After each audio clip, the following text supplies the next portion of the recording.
Hoy es un nuevo día y seguimos con nuestro relato con Monseñor Fadi, exarca maronita, quien nos acompaña aquí en nuestro programa. Estamos muy contentos de compartir con Monseñor hoy de nuevo y bueno, con tantas expectativas hoy de nuevo, Monseñor. Gracias por recibirme de nuevo aquí con ustedes. Bueno, estamos muy contentos. Estamos María Inés Espinosa y Claudia Coronado. Bienvenidos. Una alegría, como siempre, dedicar nuestro programa a nuestro Señor Jesucristo, buen pastor, a nuestra Madre Santísima, la Virgen de Fátima, y a Santa Teresita del Niño Jesús, patrona de las misiones y doctora de la Iglesia. Empezamos con la oración al buen pastor, que nos inspira para todo lo que vamos a escuchar en este día y las buenas nuevas que traemos de nuevo con Monseñor Fadi. Señor Jesucristo, como el buen pastor, diste tu vida por toda la humanidad. Tú nos has llamado personalmente a cada uno de nosotros para servir a los cristianos que sufren y son perseguidos. En ellos, tú continúas tu pasión por la redención del mundo. Es una gracia llevar la cruz con ellos.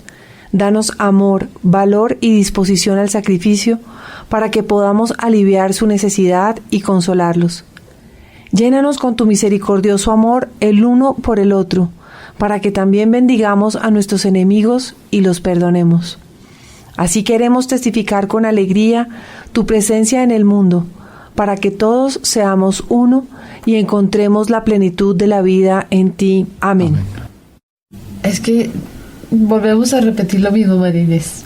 Nosotros en Occidente no podemos entender la realidad de Oriente por más de que nos las expliquen, la leamos en los libros, seamos muy intelectuales y todo.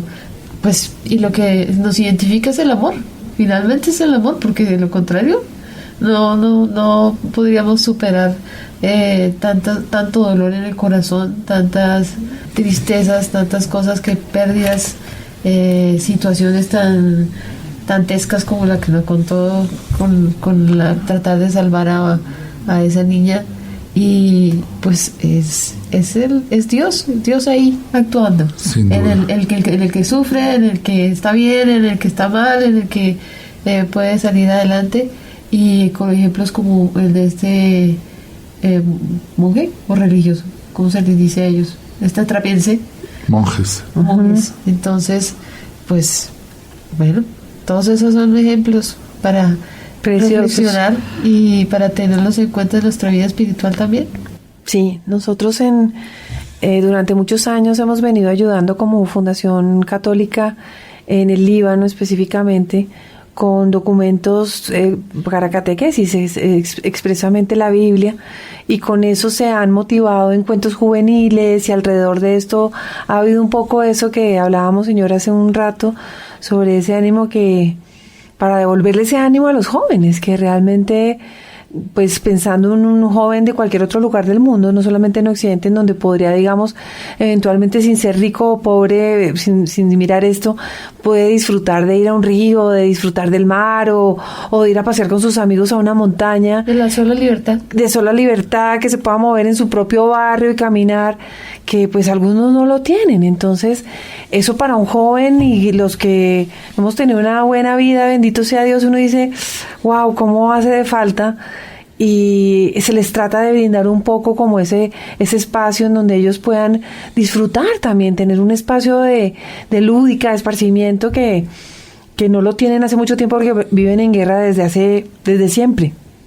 Si me permiten leer la carta que mandó Cristian de Algeria. Yo no me llegaba el nombre en español, es Algeria. Dice: si un día me aconteciera, y podría ser hoy, ser víctima del terrorismo que actualmente parece querer alcanzar a todos los extranjeros que viven en Argelia, quisiera que mi comunidad, mi iglesia y mi familia recordaran que mi vida ha sido donada a Dios y a ese país, que aceptaran que el único Señor de todas las vidas no podría permanecer ajeno a esta muerte brutal, que rezaran por mí, cómo ser digno de semejante ofrenda, que supieran asociar esta muerte a muchas otras igualmente violentas, abandonadas a la indiferencia y el anonimato. Eso. Mi vida no vale más que otra, tampoco vale menos. De todos modos, no tengo la inocencia de la infancia. He vivido lo suficiente como para saber que soy cómplice del mal y que, indesgraciadamente, parece prevalecer en el mundo y también del que podría golpearme a ciegas. Al llegar el momento, quería poder tener ese instante de lucidez que me permita pedir perdón a Dios y a mis hermanos en la humanidad, perdonando al mismo tiempo, de todo corazón, a quien me hubiere golpeado. No podría desear una muerte semejante. Me parece importante declararlo. En efecto, no veo cómo podría alegrarme del hecho de que este pueblo que amo fuera acusado indiscriminadamente de mi asesinato. Sería un precio demasiado alto para la llamada a la gracia del martirio que se debiera a un argelino, quien quiera que sea, sobre todo si dice que actúa por fidelidad a lo que se supone que es el Islam. Sé de cuánto desprecio han podido ser tachados los argelinos en su conjunto, y conozco también que caricaturas del Islam promueve cierto islamismo. Es demasiado fácil poner en paz la conciencia identificando esa vía religiosa con los integrismos de sus extremismos. Argelia y el Islam, para mí, son otra cosa. Son un cuerpo y un alma. Me parece haberlo proclamado bastante sobre la base de lo que he visto y aprendido por experiencia, volviendo a encontrar tan a menudo ese hilo conductor del Evangelio que aprendí sobre las rodillas de mi madre. Mi primera iglesia inicial, justamente en Argelia, y ya entonces en el respeto de los creyentes musulmanes. Evidentemente, mi muerte parecerá darles razón a quienes me han tratado sin reflexionar como ingenuo o idealista. Que digan ahora lo que piensan, pero estas personas deben saber que por fin quedará satisfecha la curiosidad que más me atormenta. Si Dios quiere, podré, pues, sumergir mi mirada en la del Padre para contemplar junto con Él a sus hijos del Islam, así como Él los ve, iluminados todos por la gracia de Cristo, fruto de su pasión, colmados por el don del Espíritu, cuyo gozo secreto será siempre el de establecer la comunión y restablecer la semejanza, jugando con las diferencias. De esta vida perdida, totalmente mía y totalmente de ellos, doy gracias a Dios, porque parece haberla querido por entero para esta alegría, por encima de todo y a pesar de todo.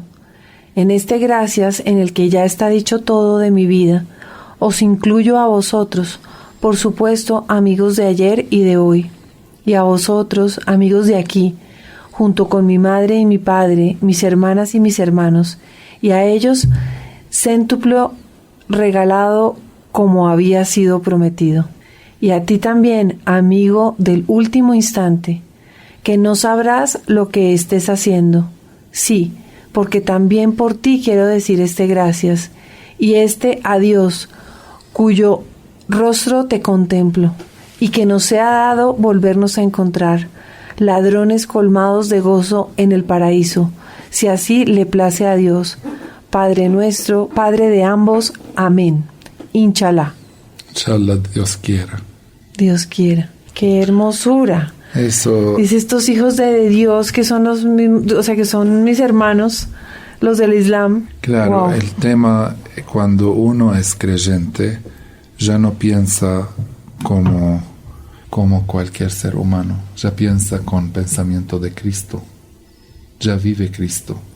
Por lo tanto, como Él lo dijo, déjame ver a mis hermanos musulmanes como tú los ves, y déjame ver al que no cree como tú lo ves, y déjame ver al diferente como tú lo ves.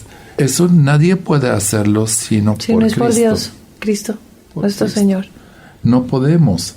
Por eso, por ejemplo, en Colombia yo vivo hace 3 años y medio.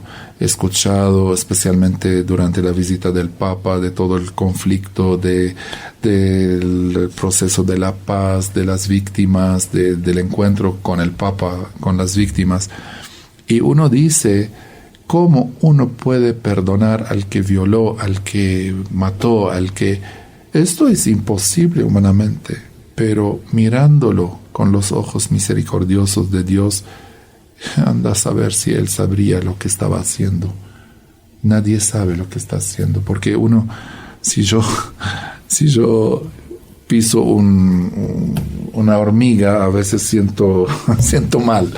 Cómo matar una persona, o cómo violar una persona, o cómo sacar de su tierra a otra persona. No es fácil, pero nosotros tenemos la gracia del perdón.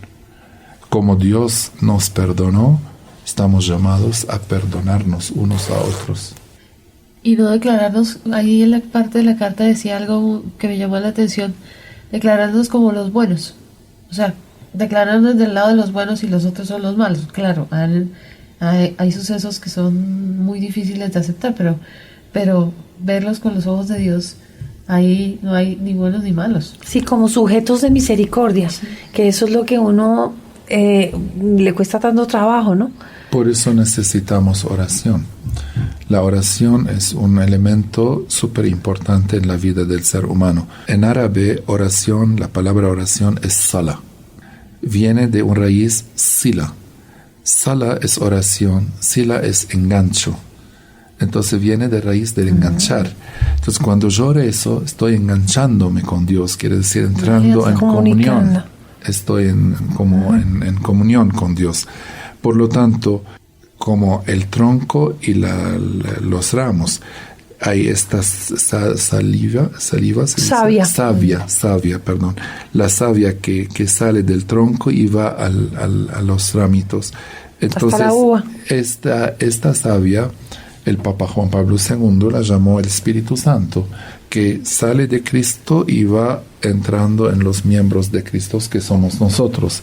Por lo tanto, se transforma el ser humano de un ser común y corriente a un ser lleno de la presencia de Cristo. Por eso tú ves a Madre Teresa amando como Jesús a los pobres, ves a Juan Pablo II anunciando el Evangelio como Jesús, ves a Teresita del Niño Jesús en su convento entregando su vida al amor divino como Jesús lo hizo con el Padre, ves a Santa Rafa sufriendo como Jesús en la cruz, ves a San Charbel entrando en la oración como Jesús en la montaña. Todos estos santos y santas son como los colores de un icono. Cuando tú los unes, sale el rostro de Jesucristo. ¡Wow! Cuando empiezas como a ver el rostro de Jesucristo. Como que sale Entonces, claro, pero esto necesita la fe. Eso necesita la fe y necesita esta convicción que nosotros, cada uno de nosotros, no es un número. Nuestro patriarca lo dice muy lindo. Dice, tú eres único. Y lo que Dios te mandó a hacer, nadie lo puede hacer sino tú. Por lo tanto, si tú no lo haces, este lugar va a quedar vacío. Y Madre Teresa lo dijo, capaz que soy una gotita de agua en el océano, pero si no estoy, este océano va a faltar esta gota de agua. Y esa llamada que se fortalece con lo que se hace. Claro. Las piezas claves de la iglesia que todos somos unas piezas claves, no todos no pueden ser mano o pie, como dice en el Evangelio. Claro. Entonces, es decir, nosotros conformamos esta iglesia y que asumir o aspirar a los bienes de arriba nos hace tener dentro de nuestra personalidad eso que Dios, ojalá le sirvamos como Él está esperando, ¿no? Mire, yo tengo una historia muy linda en cuanto a mis feligreses. Un día vino Dios y repartió como piedras a cada persona de colores diferentes y les pidió como hacer un icono de mosaicos. Entonces dio a este rojo, a este verde, a este azul, a este naranjado, etcétera. Y el que le dio la piedrita negra quedó muy triste porque los demás son brillantes y su piedrita negra no tiene ni color, ni sabor, ni nada. Se quedó enojado y vino a Dios a quejarse. ¿Por qué a mí me diste la negra? ¿Qué sirve la negra? Y Dios no le contestó. Y fueron armando el icono. Y cuando llegaron al ojo, era la parte negra del ojo, no sé la pupila. La pupila. Entonces se dio cuenta la persona que esto era lo más importante, porque si todo el icono no tiene la pupila, se pierde la vida que tenía el icono mismo. Dios le había dado lo mejor, pero él no lo leyó así. Y nosotros muchas veces no entendemos la voluntad de Dios en nuestra vida. Por eso quejamos siempre. No estamos a gusto. Todo nos parece poco. Y para esto tenemos un remedio de la carta de San Pablo a los Romanos, capítulo 8, 28. ¿Lo decimos o lo dejamos a los oyentes que lo buscan? Bueno, sí. Dice, dejemos en suspenso. Dice, Dios aprovecha de todas las cosas para el bien de los que los aman. Por lo tanto, todo lo que pasa en mi vida, si yo amo a Dios, Dios lo transforma en bien personal. Y eso lo digo yo personalmente. Miles de veces le preguntaba a Dios ¿por qué? Y con el tiempo Él me contestó ¿por qué? Yo fui a Uruguay, tenía 22 años. Subí al techo de la misión y lloraba noche tras noche tras noche. Claro, llegué muy joven, no sabía una palabra en español, no tenía diccionario, no encontrábamos en aquel tiempo diccionario árabe-español. Era un desastre y yo tenía que estudiar teología y nosotros nos habían metido en la cabeza mejor teología, mejor sacerdotes. Y yo quería ser el mejor sacerdote y cómo voy a aprender. Y yo lloraba, decía cómo Dios me mandó a este lugar. Pasaron los tiempos, hice mi teología, mi licenciatura, volví al Líbano, viví 17, 18 años. Y cuando Su Santidad el Papa Francisco me nombra para fundar la diócesis maronita en esta tierra, voy al patriarca y al mirarme así, entrando a su oficina, me dice, tu culpa porque fuiste a Uruguay. Entendí todo lo que yo le preguntaba Flashback. a Dios, ¿por qué? Todo esto era en el proyecto de Dios para que yo llegue a ser responsable en un lugar que puedo hablar el idioma. Porque con todas las dificultades y no hablar idioma, no. O sea, Dios se valió de todo para poder llegar a su propósito y que no puede hacer así de un día para otro, sino con una serie de sufrimientos, entre comillas, para lograrlo. La mamá de San Agustín, la Santa Mónica. 23, no sé cuántos años rezaba para la conversión del hijo. Bueno, al final se convirtió y llegó a ser santo grande y hoy en día la iglesia lo enseña en la teología.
Un día yo estaba escuchando a un sacerdote haciendo la homilía y preguntó por qué Dios no había escuchado antes de los 25 años. Porque muchas veces nosotros también rezamos y decimos, Dios no nos escucha, Dios no reacciona.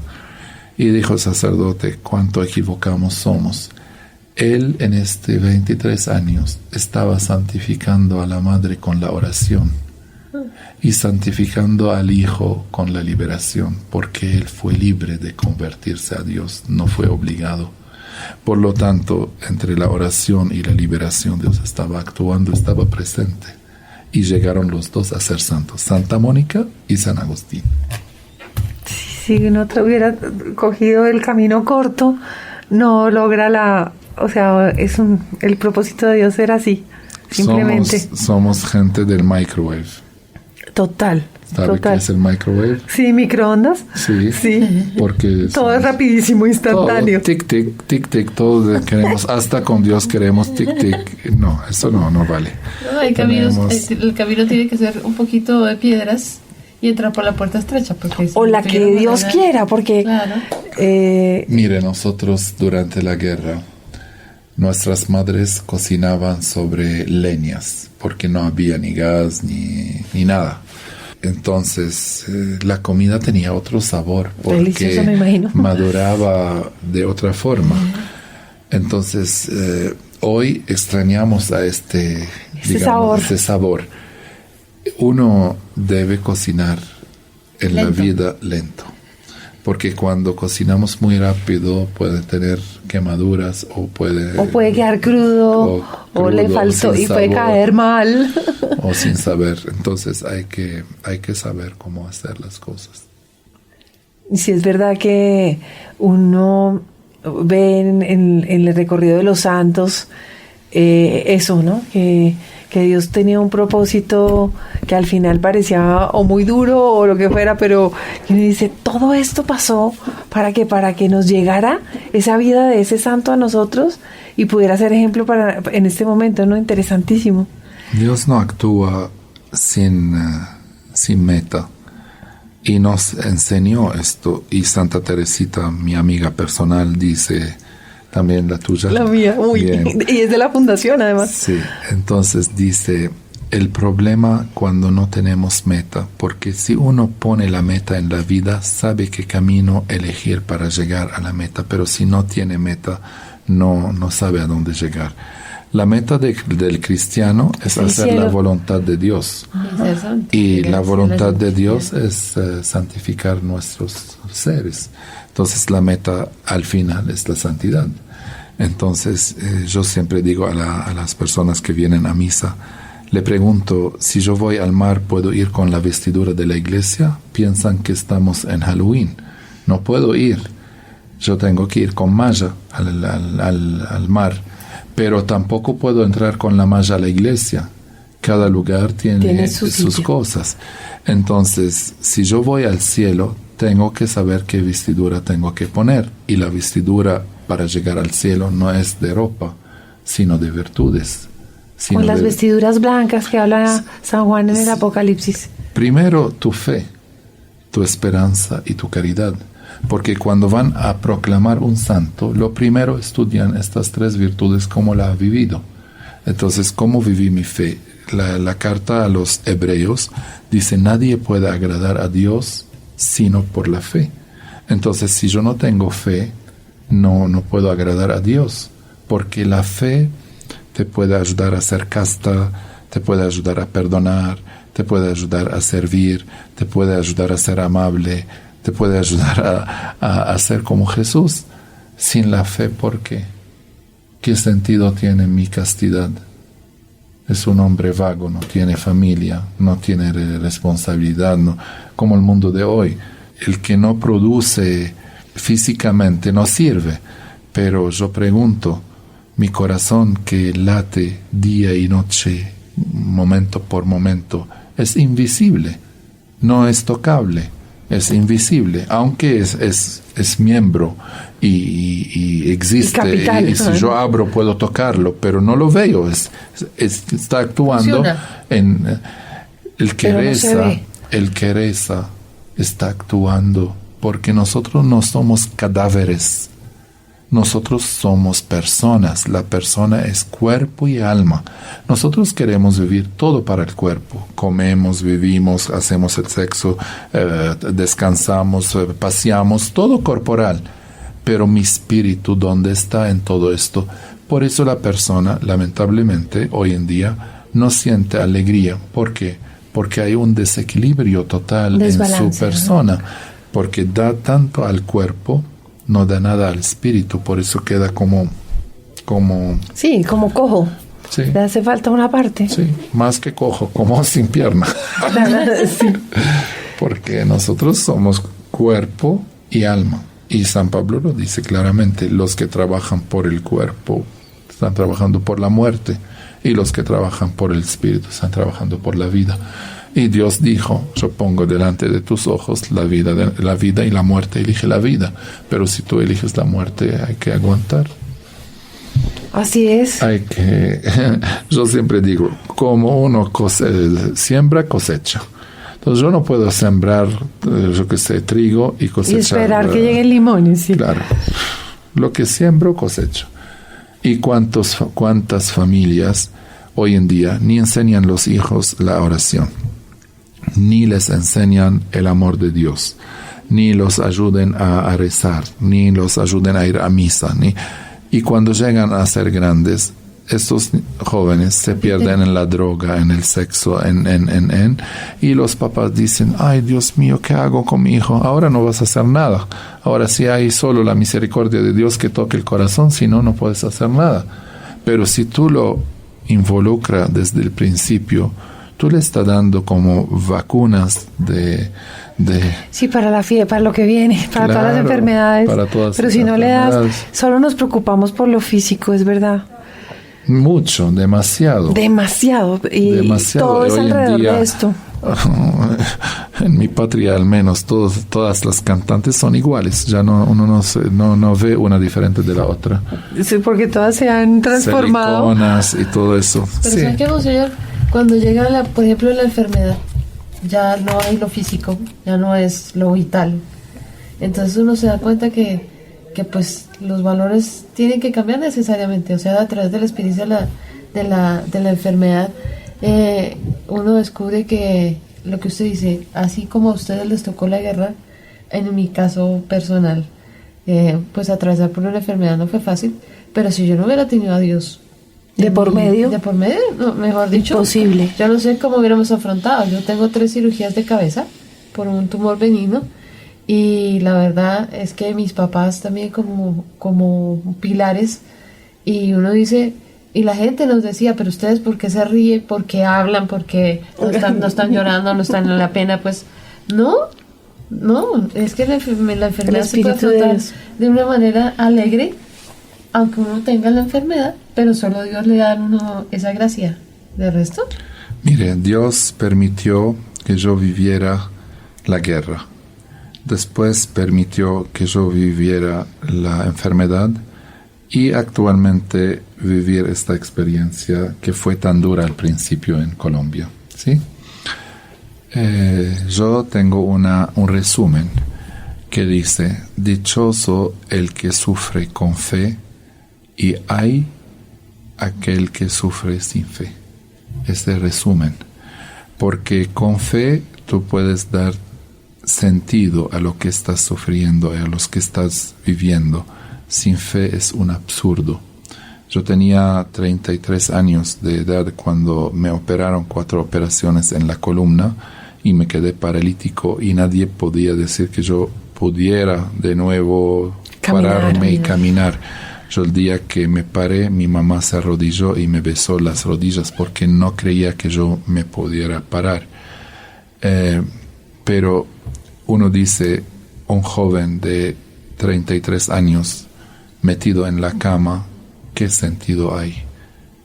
Con la fe, yo no me arrepiento ni un día de mis sufrimientos, porque yo con mi convicción y gracias a los santos que leí sus historias y viví muchas experiencias con ellos, yo sabía que por algo fue esto, y aproveché Un día lo ofrecía para una familia que no tiene hijos, otro para un misionero que está fuera de su país, otro día para la unión de la iglesia. Le daba sentido a mi sufrimiento. Hoy puedo decir que estoy reconciliado con la enfermedad, estoy reconciliado con las clínicas, estoy reconciliado hasta con la muerte, porque uno da sentido a lo que vive. Entonces, y ve la mano de Dios como lo soporta y lo renueva, porque yo cuando salí me dijo el médico, no hay que olvidar que hemos hecho un trabajo de empresa en tu columna. Entonces hay que cuidar mucho, no hay que manejar, no hay que parar, no hay que llevar, no hay. Desde el 2004 hasta el día de hoy trabajé, Dios solo sabe cuánto, y doy gracias a Dios. Ya pasó.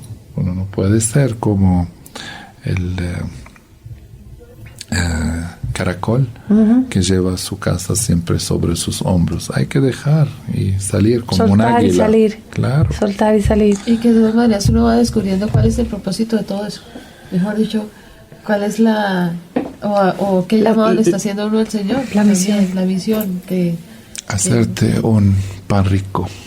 Párroco. No, pan rico. Pan, P-A-N, sí. Rico, R-I-C-O. Okay. Pan rico. Con la re. Rico. Sí. Monseñor, qué agradable conversación. Realmente creo que podríamos seguir horas y horas.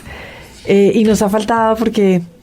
le pido desde aquí ya que nos acompañe otra vez, porque oír de la vida de un santo como San Charbel para nosotros sería muy importante, y que nos pueda acompañar en otra oportunidad y podamos profundizar más en esta vida de los santos de Oriente, especialmente del Líbano, que los hemos tenido cerca, que hemos tenido realmente unos testimonios alrededor de esto muy interesantes. Testimonios como lo que usted nos ha hablado de los mártires en otro programa, y ahora sobre estas monjitas que ofrecen su vida por anticipado, que están dispuestas a ofrecer su vida por la iglesia. Qué emoción que nosotros podamos tener eso en nuestro corazón, que estas cosas queden grabadas para que también nosotros podamos ser ese pan rico que Dios quiere que seamos. Yo quiero decir que ningún ser humano puede ser más rico que un católico, porque la historia que tiene la Iglesia Católica está con sobrepeso de la obra divina por los santos, mártires, confesores, apóstoles, padres de la Iglesia, tradiciones eclesiales. Nuestro único problema es que no estudiamos. Nosotros, si tenemos alguna novedad de un Buda o no sé quién, no sé cuánto, leemos 50,000 libros acerca de su vida, pero yo, el cristiano, ¿acaso leo el Evangelio? ¿Acaso leo la Biblia? ¿Acaso leo la vida de un santo? ¿Acaso leo la historia de la Iglesia? ¿Acaso conozco mi historia? ¿Acaso conozco la riqueza de mi liturgia? ¿Acaso sé por qué soy cristiano? Muchas preguntas yo la hago, y yo digo siempre, nosotros vivimos light y esto no nos va a servir. Cuando yo me enfermé, gracias a la vida de Santa Rafa, que yo la llamo mi hermana, a mí me llevaban por las sábanas de un lugar a otro porque no podía moverme, no podía pararme, no podía sentarme. Entonces me agarraban 5 o 6 jóvenes y me alzaban de la cama al chariot, ¿cómo se llama? Lo que llevan a la camilla para hacerme escáner o etcétera. Entonces, cada vez que me alzaban de la cama con las sábanas, pasaba la imagen de Santa Rafa haciéndola igual, las hermanas, y yo me sonreía. ¿Haciéndola igual cómo? Porque ¿cómo? ella quedó paralizada. Y las hermanas cuando querían lavar las campas, la levantaban con sábanas. ¿Y a usted se le pasaba la imagen o usted la veía? No, la veía en mi fe, no en mis ojos. Pero esto me daba fuerza porque yo decía, no soy digno de ser como tú, pero tú lo permitiste así, o Dios lo permitió así. Sí, entonces, si yo no tenía esta imagen de la santa, yo, si fuera como una bolsa, me traían así y me llevaban de un lugar a otro. Mío. Pero pasar ella me daba paz, y cuando mi hermano decía, ¿cuánto estás como sufriendo? Sí, usted no puede imaginar, pero tengo paz. Yo no sé de dónde. Él me decía, yo no sé de dónde tú eres, porque con todo lo que estás sufriendo y tiene paz. Sí, que yo tenía paz porque yo veía la vida de Santa Rafa en mis sufrimientos, y esto me dejaba entender el misterio del sufrimiento de Jesucristo a mi medida. Yo no estoy diciendo que yo soy un santo, no, pero a mi medida yo entendía, gracias al testimonio que Santa Rafa me dio. Pero si yo no lo tenía esto, anda a saber lo que yo pensaba en este tiempo. Claro, qué maravilla ver cómo Dios teje nuestra vida ahí. Dios es Padre, y lo más importante, no solo saber, sino vivir con este buen Padre. Bendito Dios. Bueno, muchas gracias, Monseñor. Agradecemos a todos los oyentes que nos acompañan hoy. Realmente nos llena el corazón, nos eleva y nos inspira realmente para ser mejores. Eso es lo que tengo, porque me queda después de tanta cosa tan bella. ¿No? Claro. Y que Dios no nos abandona, nunca. En las peores circunstancias, en los peores momentos, en las dificultades, en las tristezas, en las alegrías, en todo, y Él está con nosotros. Y nosotros lo único que tenemos que decir, aquí estoy, Señor, para hacer tu voluntad. Amén. Yo pido siempre un pedido a la gente. Cuando el sacerdote eleva al Santísimo, por favor, recuérdenme en sus oraciones. Les damos gracias a todos los oyentes que han estado acompañándonos y a quienes seguiremos esperando todos los miércoles a las 8 de la noche. Somos de la Fundación Ayuda a la Iglesia que Sufre. Nos pueden encontrar en internet en www.acncolombia.org. Y para cualquier información adicional pueden comunicarse al 484-8890.